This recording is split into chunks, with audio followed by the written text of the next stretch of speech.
जेकरा जटा में बाड़ी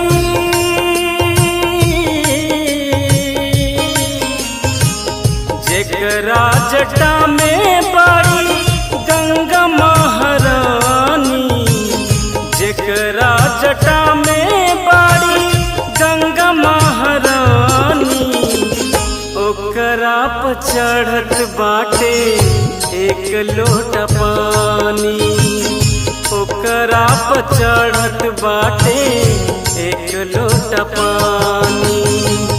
जेकरा जटा में बाड़ी गंगा महारानी ओकरा पर चढ़त बाटे एक लोटा पानी ओकरा पर चढ़त बाटे एक लोटा पानी।